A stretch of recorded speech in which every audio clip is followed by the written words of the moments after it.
విందు జరుగుతున్న ఇంటికి వెళ్ళడం అంత ఇంపార్టెంట్ కాదు, అంత ముఖ్యమైన విషయం కూడా కాదు అన్నట్టు మనకు అనిపిస్తుంది.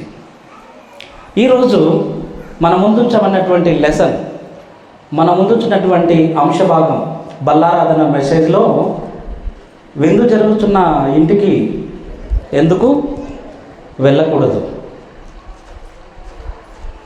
దేవుడు కారణం లేకుండా ఏ మాట ఏ వచనమో రాయించడు. అక్కడికి వెళితే నష్టం ఏమైనా ఉందా, అక్కడికి వెళితే ప్రమాదం ఏమైనా ఉందా, ఎందుకు అక్కడికి వెళ్ళుట కంటే అంటే ఎందుకు వెళ్ళాలి?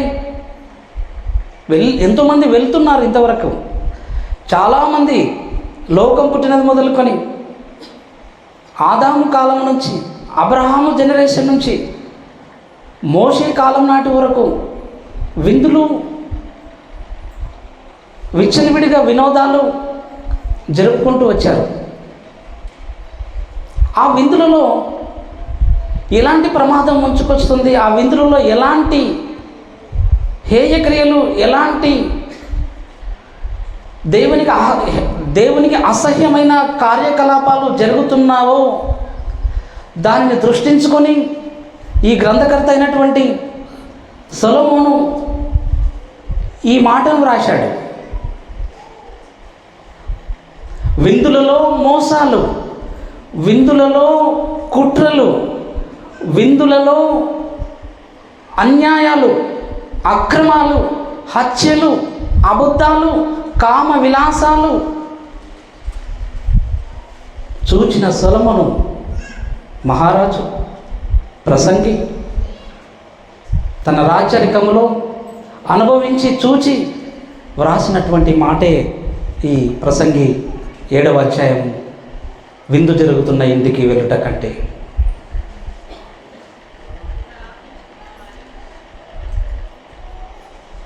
ఈ మాటను మనం ఆలోచన చేయాలి. ఎందుకన్నాడు ఆ మాట ప్రసంగి? ఎందుకన్నాడు ఆ మాట? ఎందుకు రాశాడు ఆ మాట? ఏంటి సార్, జ్ఞాపకార్థ కోడికల్లో లేకపోతే వాడుతూ చదువుతూ వచ్చాం మనం ఇంతవరకు.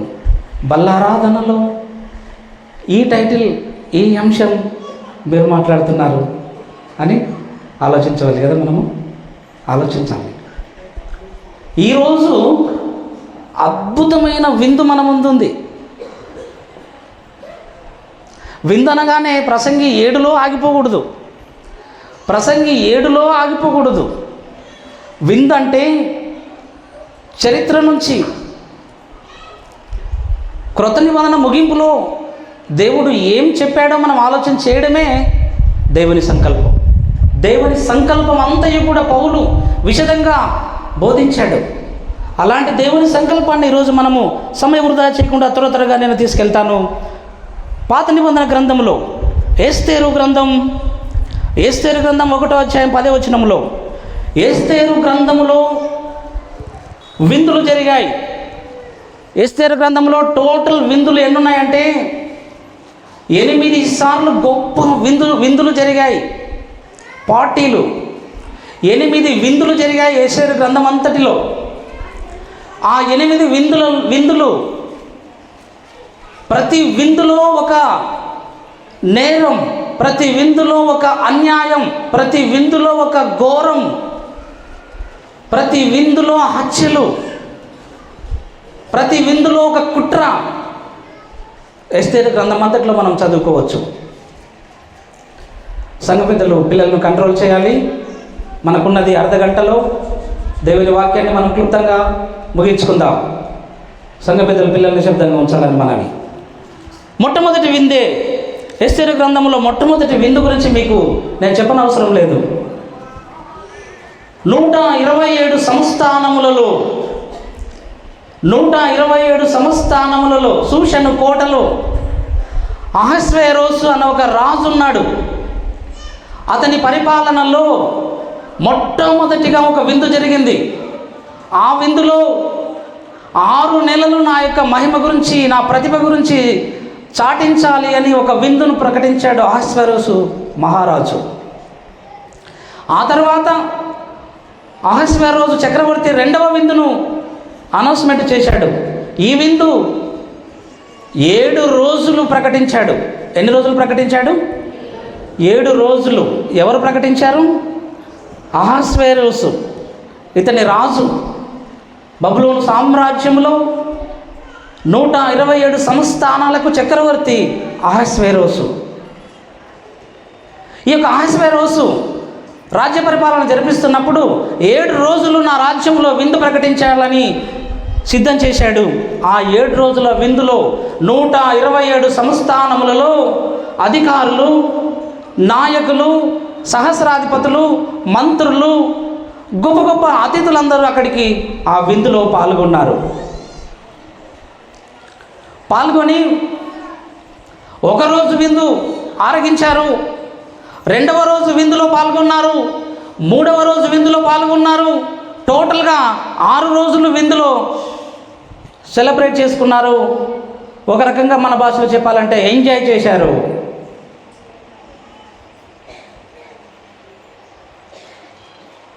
నూట 127 మంది మంత్రులు వచ్చారు, 127 ప్రధానులు వచ్చారు. అయితే 7వ రోజు జరిగింది ఏమంటే, ఆ వచనాన్ని మనం ఒకసారి చదువుకుందాం. ఎస్తేరు గ్రంథం 1:10 7వ దినమందు రాజు ద్రాక్షరసము తాగి సంతోషముగా ఉన్నప్పుడు కూడి వచ్చిన జనమునకును అధిపతులకును రాణి అయిన వస్తీ యొక్క సౌందర్యమును కనపరచవలెనని రాజ కిరీటము ధరించుకొనిన తన సన్నిధికి పిలుచుకొని వచ్చినట్లు రాజైన అహస్వేరోసు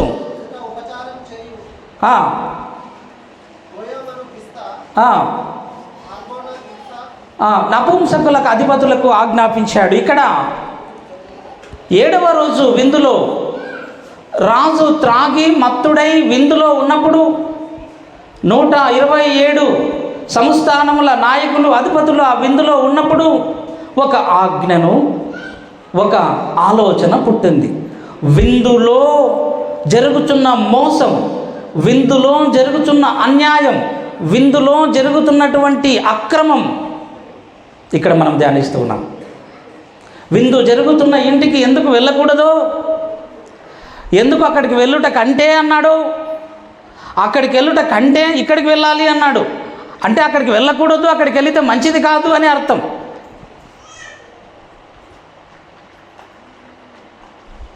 అక్కడికి వెళ్ళుట కంటే ఊరికే ఉండేది మేలు అంటాం అప్పుడప్పుడు మన వాడుక భాషలో. అక్కడికి వెళ్ళుట కంటే ఇంటి దగ్గర ఉండడం మేలు అనుకుంటాం కదా అప్పుడప్పుడు. అలాగే అక్కడ వెళ్ళుట కంటే ఇక్కడికి వెళ్ళండి అన్నాడు. పాత నిబంధన హిస్టరీలో మొట్టమొదటిగా షూషను కోటలో 7 దినముల విందులో అహస్వేరోసు త్రాగి మత్తుడై ఉన్నప్పుడు, తన అధిపతులు, శతాధిపతులు, సైన్యాధిపతులు త్రాగి మత్తులై ఉన్నప్పుడు వారి కోరిక మేరకు రాణి అయిన వస్తీని పిలువని పంపించాడు. ఆ యొక్క రాణి ఆమె చూపునకు చూచుటకు ఎంతో సౌందర్యవంతురాలిగా మనము బైబిల్లో గుర్తిస్తూ ఉన్నాం. ఆమె సౌందర్యమును ఆ యొక్క విందులో 7వ దినమున ప్రజలకు, అనగా 127 సంస్థానాది అధిపతులకు చూపించాలన్న దురాలోచన అహస్వేరోసు మనసులో పుట్టింది. పిలిపించాడు. అప్పుడు ఆ రాణి అన్న సమాధానం ఏంటంటే, నేను రాను అన్నది. అమ్మా రాజు, ఇది రాజాజ్ఞ. అహస్వేరోసు ఆజ్ఞాపించాడు, మీరు రావాలి, మీరు సభ ఎదుటికి రావాలి. ఇది మీ ప్రభువులు అనగా మీ రాజైన అహస్వేరోసు ఆజ్ఞ. మీరు రాకపోతే మీకే ప్రమాదం, మీ రాణి స్థానానికే ప్రమాదం ఉంచుకొచ్చే అవకాశాలు కూడా ఉన్నాయి, మీరు ఖచ్చితంగా సభ ఎదుటికి రావాలి అని వస్తీ అయిన రాణికి సమాచారం అందజేశారు. అప్పుడు వస్తీ ఒక మాట అనింది, నా అధికారం పోయినా, నా రాణి పదవి పోయినా, నేను అసహ్యమైన వారి దగ్గరకు, త్రాగి తందానలాడే వారి దగ్గరకు, త్రాగి తూలే వారి దగ్గరకు, నా యొక్క రాజరికానికి నేను రాణిగా ఉన్నానే తప్ప వారి దగ్గరకు వచ్చి నేను అవమానం కావడానికి కాదు కదా, అందుకని నేను రాను అని తిరస్కారం చేసింది. ఆ మాట విందులో ఉన్న అహశ్వరోసు విన్నాడు. విని తన దగ్గర ఉన్నటువంటి అధిపతులతో ఆలోచన చేశాడు, రాజా ఇది అవమానం, వెంటనే రాణి అయిన వస్తీని రాణి పదవి నుంచి తప్పించాలి అనే ఆలోచన పుట్టింది. ఎక్కడ పుట్టింది ఈ ఆలోచన? విందులో పుట్టింది. ఎక్కడ పుట్టింది? విందులో పుట్టింది. రాణి తిరస్కరించే వరకే నువ్వు రాణిగా ఉండటానికి అర్హురాలివి కాదు అని అహశ్వరోసు రాజాజ్ఞ తీర్పు తీర్చాడు. వెంటనే ఆమెను రాణి పదవి నుంచి తృణీకరించారు. అటువంటి విందుకు మనం వెళ్ళాలా? ఒక స్త్రీకి అన్యాయం జరుగుతూ ఉంటే ఆ విందును మనం చూడడానికి వెళ్ళాలా? అందుకే విందులో మొట్టమొదటిగా ఒక స్త్రీ వారి యొక్క అల్లరులకు మోసపోయింది. వారి యొక్క త్రాగి మత్తులో ఉన్న అధిపతుల యొద్దకు వెళ్లకుండా ఆమె రాణి పదవినైనా తిరస్కరించింది, కానీ వారి యొక్క విందులో పాల్గొనడానికి తిరస్కరించింది. ఇది మొట్టమొదటిగా జరిగినటువంటి విందు. ఇక రెండవ విందు అదే 3వ అధ్యాయం 15వ వచనంలో, ఎస్తేరు గ్రంథం 3:15లో, ఎస్తేరు గ్రంథం 3వ అధ్యాయం 15వ వచనంలో రెండవ విందు. ఇది ఎస్తేరు గ్రంథంలో 4వ విందు. ఇప్పుడు మనం బోధించే దాంట్లో రెండవ విందులో రెండవసారి జరుగుతున్నటువంటి మోసం, రెండవసారి జరుగుతున్నటువంటి కుట్ర, రెండవసారి విందులో జరుగుతున్నటువంటి అన్యాయము ఎదుర్కొన్నటువంటి ఒక జనాంగం గురించి మీకు చెప్తాను. 3వ అధ్యాయం 15వ వచనం ఎస్తేరు గ్రంథం చదవండి. అంచెవారు బయలు వెళ్ళిరి,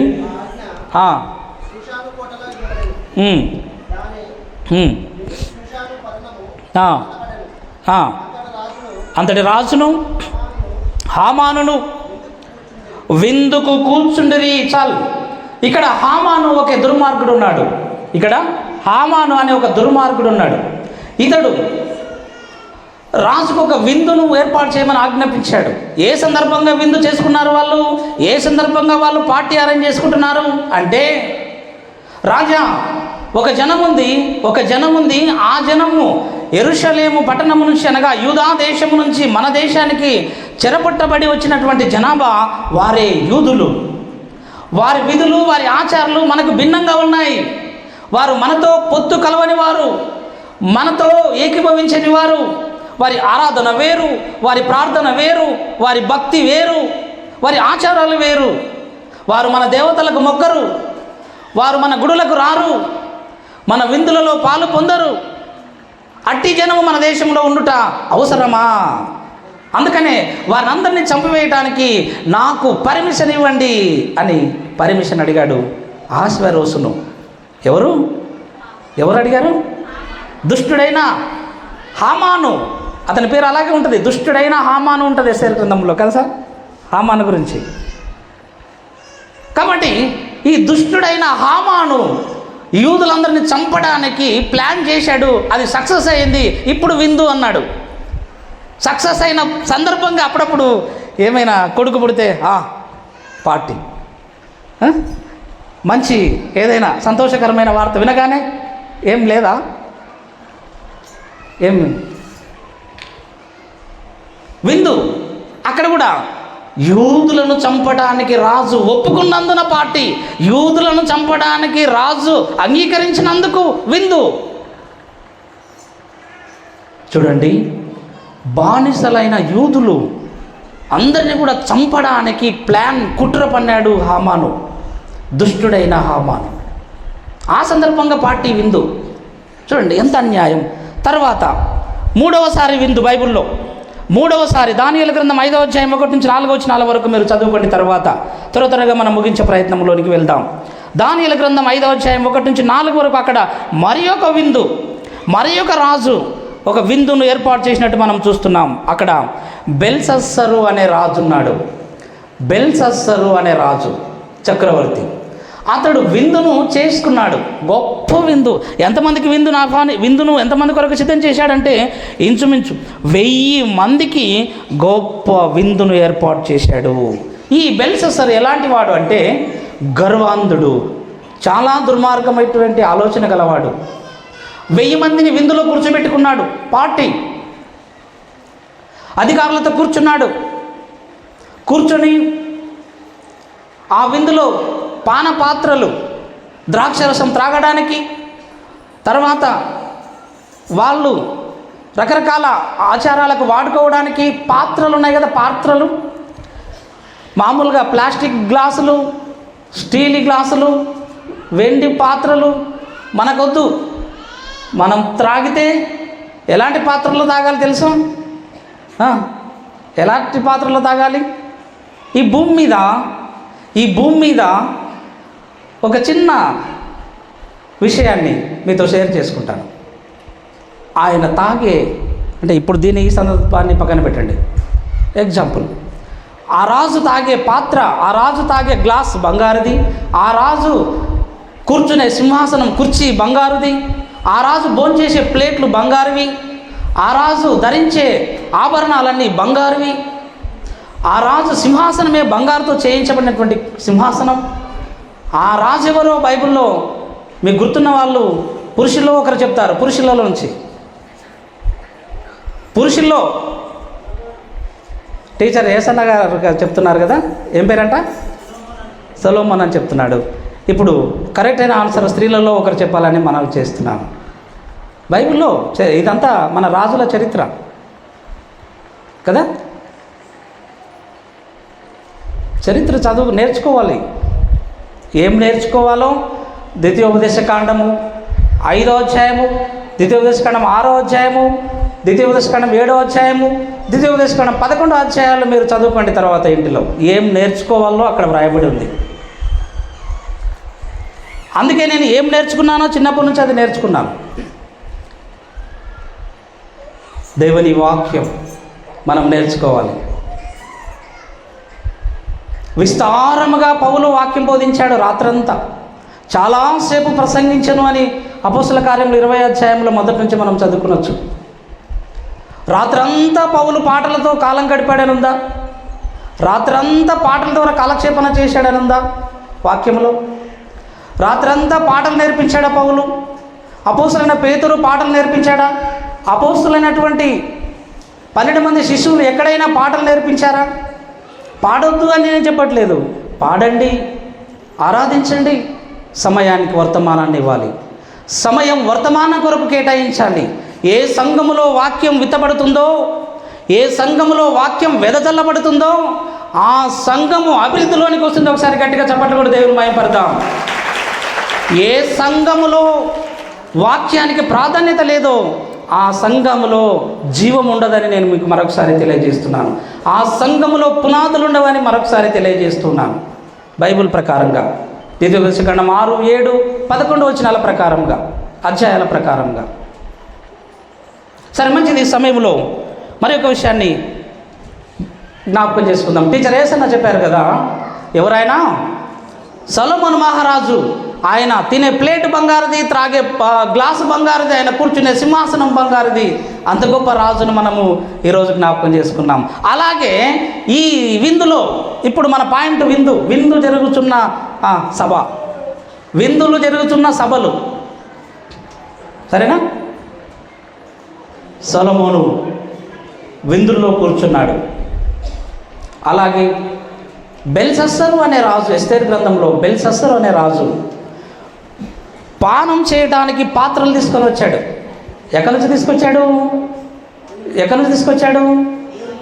దేవాలయములో వాళ్ళ నాన్న బెల్షస్సరు, వాళ్ళ డాడీ, వాళ్ళ నాన్న అయినటువంటి నెబుకద్నెజరు యూదా దేశానికి వచ్చి యూదులను సంహరించి యెరూషలేము మందిరాన్ని పడగొట్టి యెరూషలేము మందిరంలో ఉన్నటువంటి బంగారు పాత్రలు, వెండి పాత్రలు, దేవుని యొక్క సన్నిధిలో రెట్టె బంగారు పాత్రలను తీసుకెళ్ళి ఆ దేశంలో ఉంచినప్పుడు, అరే త్రాగడానికి పాత్రలు కావాలి కదా, దేవాలయం నుంచి తీసుకొచ్చిన బంగారు పాత్రలు ఉన్నాయి, వాటిని తెప్పించండి అన్నాడు బెల్షస్సరు.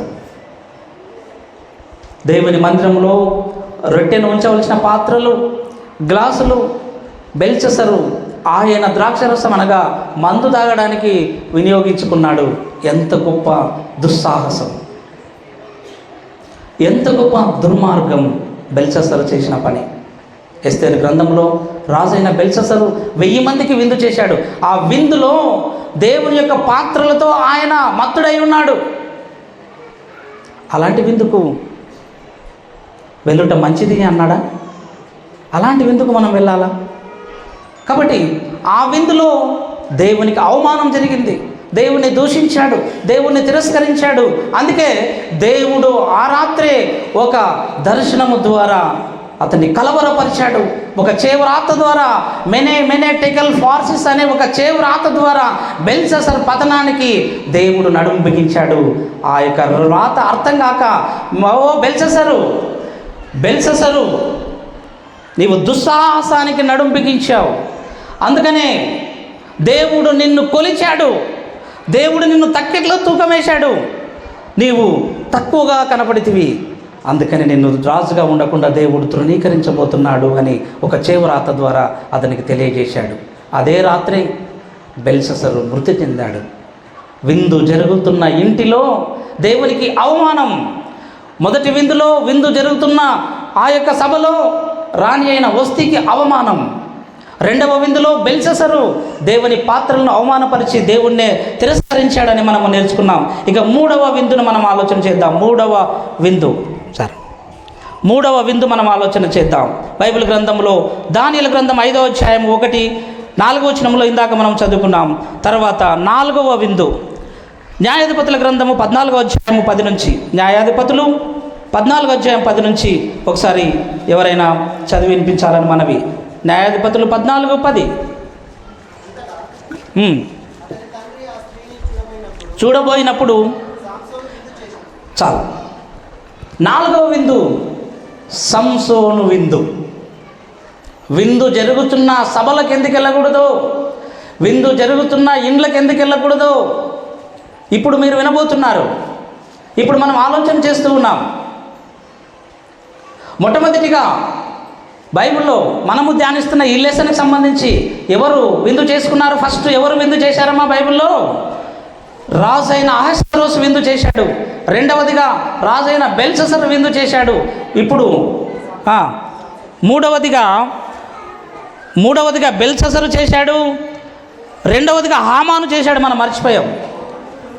మొట్టమొదటిది అహష్వేరోషు, రెండవది హామాను విందు, తర్వాత మూడవది బెల్షస్సరు విందు, ఇప్పుడు 4వది సంసోను విందు. సంసోను ఎన్ని రోజులు విందు చేశాడు?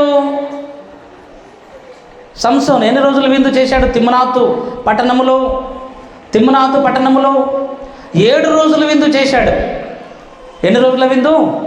7 రోజుల విందు. అప్పుడు పెళ్లి కుమారులు 7 రోజులు విందు చేయాలి. పార్టీ వాళ్ళని, పెళ్లి పార్టీ. ఏం పార్టీ అది? పెళ్లి పార్టీ, పెళ్లి దావతు. ఎన్ని రోజులు ఇచ్చాడు సంసోను? తన ఫ్రెండ్స్కి. ఎంతమంది స్నేహితులు? ఆ దేశంలో అతనికి ఫ్రెండ్స్ 30 మంది స్నేహితులు ఉన్నారు. ఆ యొక్క తిమ్నాతు అనే ఫిలిస్తీన్ల దేశంలో అక్కడే విందు చేశాడు. ఆ విందులో ఏం జరిగిందంటే, ఆ విందులో ఒక విప్పుడు కథ వేశాడు. ఆ పార్టీలో 7 రోజులు వాళ్ళు చెప్పలేకపోయారు ఆ పొడుపు కథని. ఆ పొడుపు కథ మీకు అందరికీ గుర్తున్న వాళ్ళకి చాలామంది గుర్తుంటుంది. సంసోను విత్తిన పొడుపు కథ. 7 రోజులు సంసోను పొడుపు కథ వేశాడు. పార్టీ జరుగుతుంది, అందరూ త్రాగుతున్నారు, తినుచున్నారు, ఎంజాయ్ చేస్తున్నారు. కానీ ఇప్పుడు పొడుపు కథకి మాత్రం ఆన్సర్ రావట్లేదు, వారికి తెలియటం లేదు. అయితే సంసోను బయటకు వెళ్ళినప్పుడు భార్య ఉంటుంది కదా, భార్య. ఆ దేశంలో ఫిలిస్తీన్ల దేశానికి ఒక సవాల్. ఎవరైనా నా కథకు, పొడుపు కథకు సమాధానం చెప్పగలిగితే నేను 30 సన్నపు నార వస్త్రములను మీకు బహుమానంగా ఇస్తాను అని అనౌన్స్మెంట్ చేశాడు. ప్రకటన, బహుమానం ఇస్తానని సంసోను ప్రకటన చేశాడు. అయితే వాళ్ళలో ఫిలిస్తీన్ల దేశంలోనే ఆ కథకు భావాన్ని చెప్పే వాళ్ళు లేకపోయారు. ఇప్పుడు ఇంకా వాళ్ళకి దొరికిన ఒకే ఒక ఛాన్స్ ఏంటిదంటే ఎవరిని పట్టుకుంటే ఈ ఆన్సర్ దొరుకుతుంది అనుకున్నారు? ఎవరి దగ్గరికి వెళ్తే ఈ కథకు అర్థం దొరుకుతుంది అనుకున్నారు? భార్య దగ్గరికి వెళితే ఖచ్చితంగా మనకు సమాధానం దొరుకుతుంది అనుకున్నారు. వచ్చారు. ఏమ్మా, మీ ఆయన, మీ భర్త గారు, సార్ ఉన్నాడు కదా, సార్ ఎవరా సారు? ఎవరా సారు? అక్కడ సార్ ఎవరు? సంసోను. మీ సారు మాకు ఒక పొడుపు కథ వేశాడు, దాని భావం ఏంటో మాకు చెప్పమ్మా అన్నారు. ఎందుకంటే నువ్వు మా దేశపు స్త్రీవి, మనమంతా ఒకే దేశస్థులం, ఒకే పట్టణస్థులం. అతనెక్కడో పరాయి దేశం, శత్రువు దేశం. ఆడు మన శత్రువు, మీ ఆయన మనకు శత్రువు. అతడు ఇశ్రాయేలీయుడు, మనం ఫిలిస్తీయులం. మీ భర్త ఇశ్రాయేల్ దేశానికి సంబంధించిన వాడు, మనము ఫిలిస్తీయులం. మన దేశంలో అవమానం, మేమంతా అవమానం పడుతుంటే నువ్వు చూస్తూ ఊరుకుంటావమ్మా? నువ్వు మా దేశపు స్త్రీవి కదా, ఆయనకు భర్తమైనంత మాత్రాన నువ్వు ఈ దేశంలో పుట్టావన్న విషయం గుర్తు చేసుకో. పుట్టింటికి ద్రోహం చేస్తావా? స్వగ్రామానికి అన్యాయం చేస్తావా? ఫిలిస్తీన్లు వచ్చి బెదిరించారు, వెళ్ళిపోయారు. 2వ రోజు వచ్చారు, అలాగే బెదిరించారు. 3వ రోజు వచ్చారు, అమ్మా మీ ఆయనతో ఆ ఆన్సర్ చెప్పి మాకు చెప్పాలి, అది కనుక్కొని మాకు చెప్పాలని బాధించారు. ఆమె చెప్పలేదు. రేపే 7వ రోజు విందు ముగియబోతుంది. చెప్పకపోతే వీళ్ళు ఇవ్వాలి బహుమానం సంసోనికి ఎదురు. చెబితే సంసోన్ ఇస్తాడు. వీళ్ళు చెప్పలేకపోతున్నారు.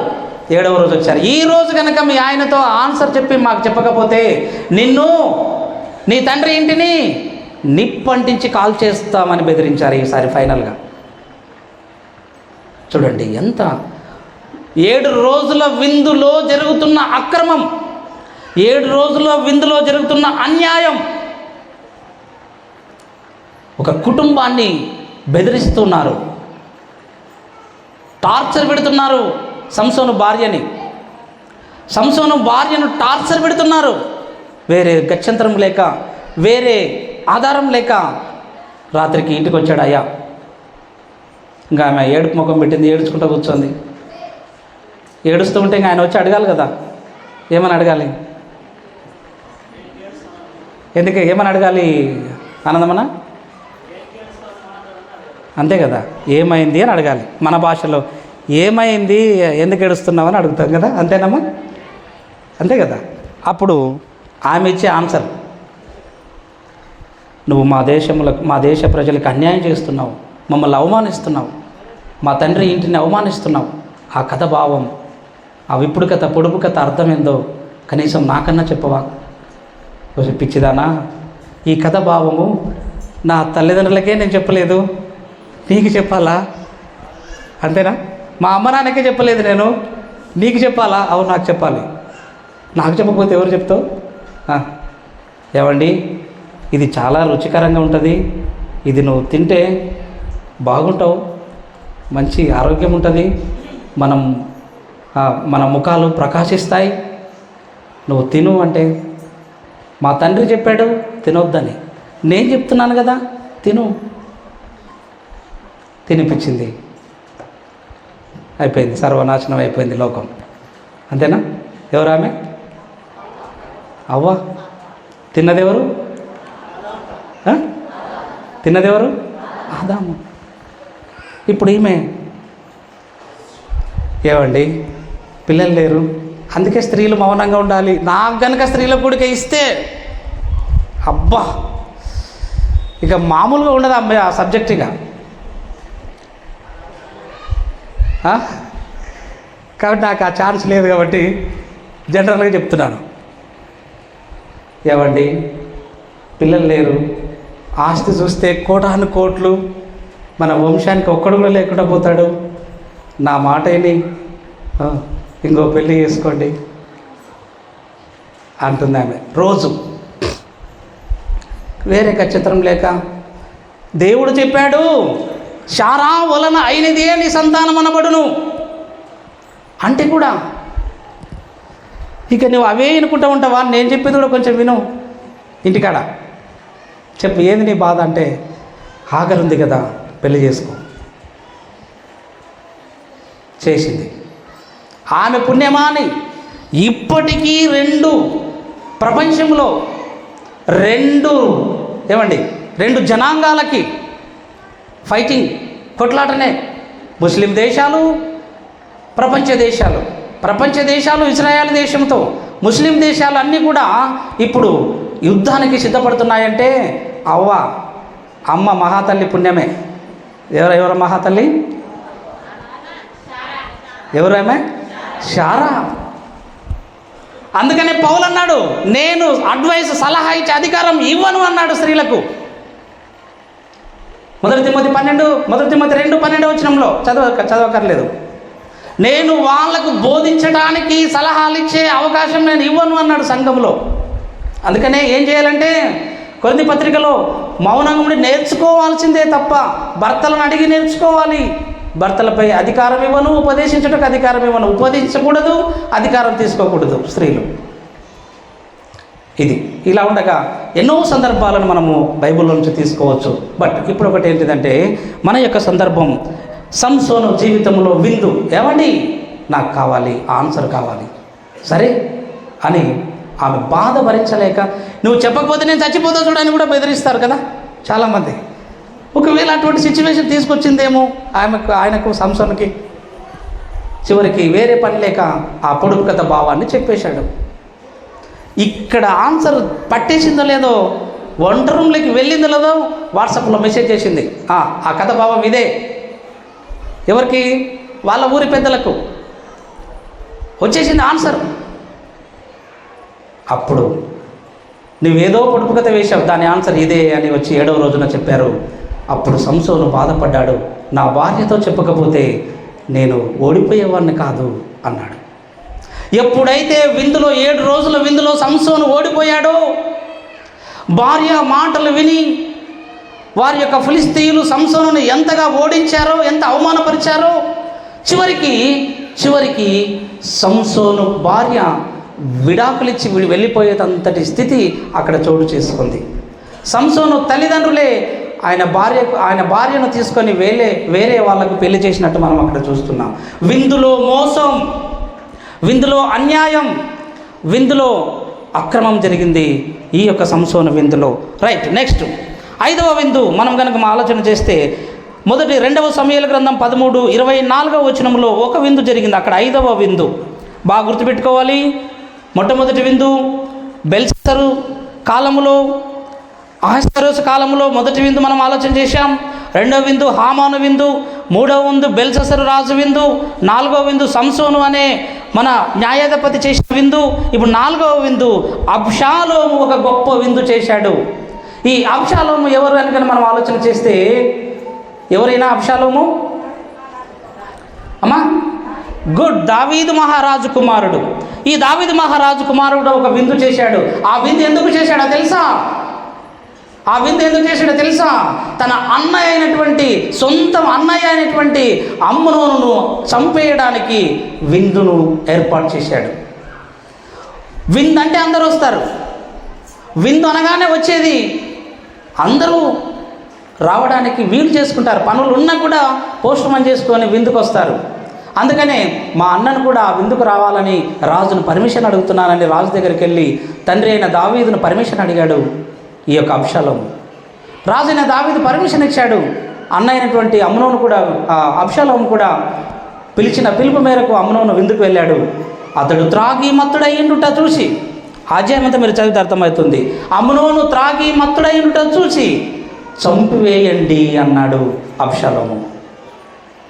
సొంత అన్నలను చంపే విందు, అన్నలకు ద్రోహం చేసే విందు, విందులో మోసాలు, విందులో అవమానాలు, విందులో దేవదూషణ జరుగుతున్నాయని దేవుడు గుర్తు చేస్తున్నాడు. తర్వాత 6వదిగా అదోనియా అనే వ్యక్తి ఇంకో గొప్ప విందు చేశాడు. అదోనియా బైబిల్ చరిత్రలో 1 రాజుల గ్రంథం 1:41 వచనంలో ఈ విందు ఉంటుంది. అదోనియా పేరు ఎంతమంది విన్నారో నాకు తెలియదు, కానీ ఇతడు ఎవరి కుమారుడు? అదోనియా పేరు విన్నారా ఎప్పుడైనా?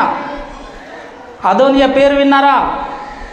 అదోనియా అనే వ్యక్తి దావీదు మహారాజు కుమారుడు. ఇతడు కూడా దావీదు మహారాజు కుమారుడు. ఇతడు ఎందుకొరకు విందు చేశాడో తెలుసా? కన్న తండ్రిని సింహాసనం నుంచి దింపేయాలని. అతనికి వ్యతిరేకంగా మరో ప్రత్యేక పార్టీ పెట్టి గొప్ప విందు చేశాడు. తండ్రికి వ్యతిరేకంగా మరో పార్టీ పెట్టి విందును అనౌన్స్మెంట్ చేశాడు, ప్రకటించాడు. ఆ విందుకు చాలామంది, లక్షల మంది వెళ్ళారు. చివరికి అదోనియా చంపివేయబడ్డాడు బెనాయా చేత. చూడండి, దావీదుకు వ్యతిరేకంగా, రాజుకు వ్యతిరేకంగా, దేవుని సంఘమునకు వ్యతిరేకంగా, దేవుని సమాజానికి వ్యతిరేకంగా అదోనియా విందు చేశాడు. దేవునికి నచ్చని కార్యకలాపాలు చేశాడు. దేవుని సమాజానికి వ్యతిరేకంగా విందు ఏర్పాటు చేశాడు. అదోనియా చంపివేయబడ్డాడు.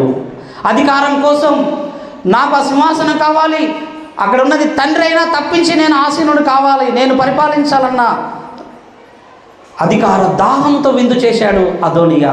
చివరికి దేవునికి నచ్చలేదు కాబట్టి అదోనియా చంపివేయబడ్డాడు.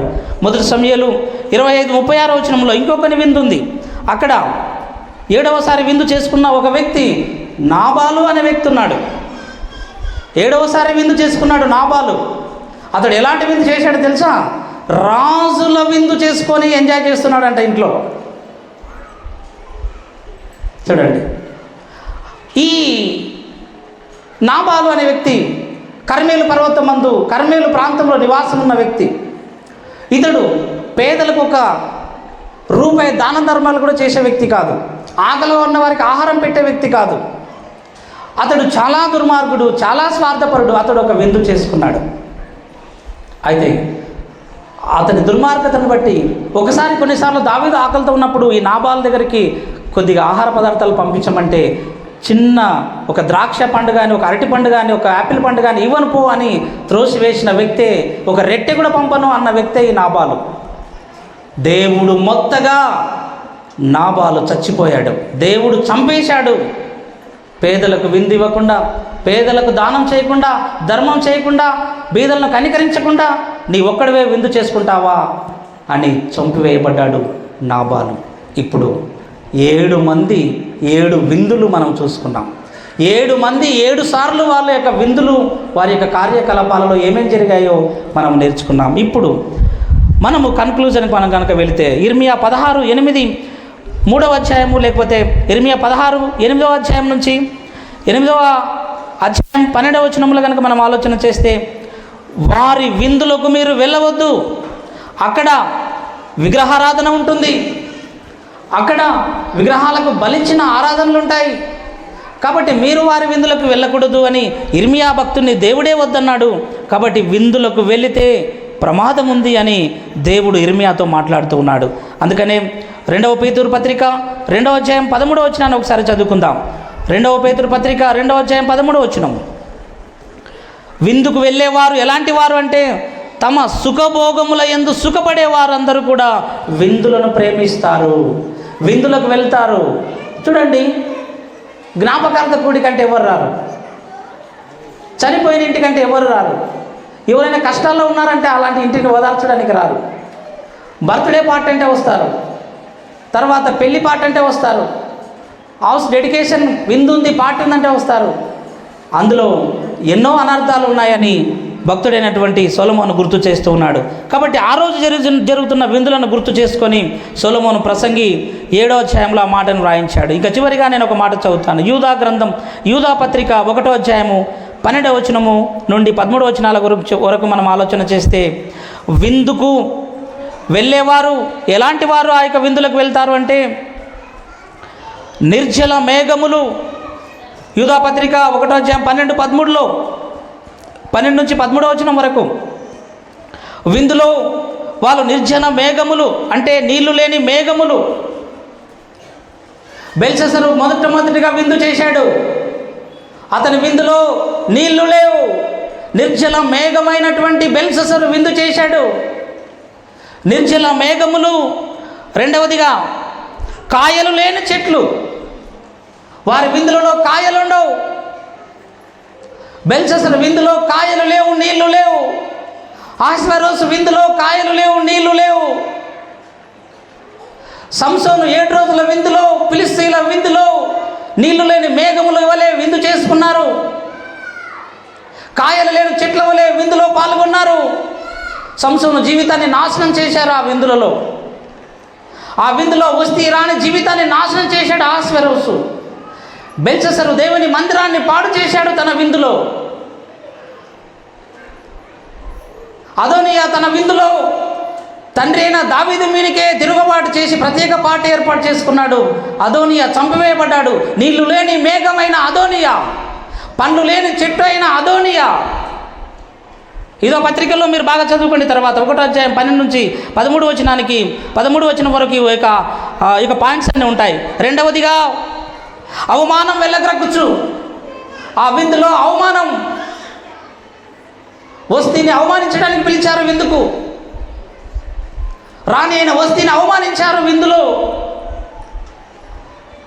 7 రోజుల విందులో భక్తుడైన సంసోనును అవమానించారు విందులో. అవమానమును వెళ్ళగ్రక్కుదురు. అవమానాన్ని వెళ్ళగక్కే విందులు మనకు అవసరమా? మనకొద్దు అన్నాడు సొలొమోను మహారాజు. 4వదిగా ప్రచండమైన అలల వంటిది విందు. ఎలాంటిదంట? లోకానుసారులు, లోకస్తులు ఏర్పాటు చేసే విందు ఎలాంటిదంట? ప్రచండమైన అలల వంటి విందులు.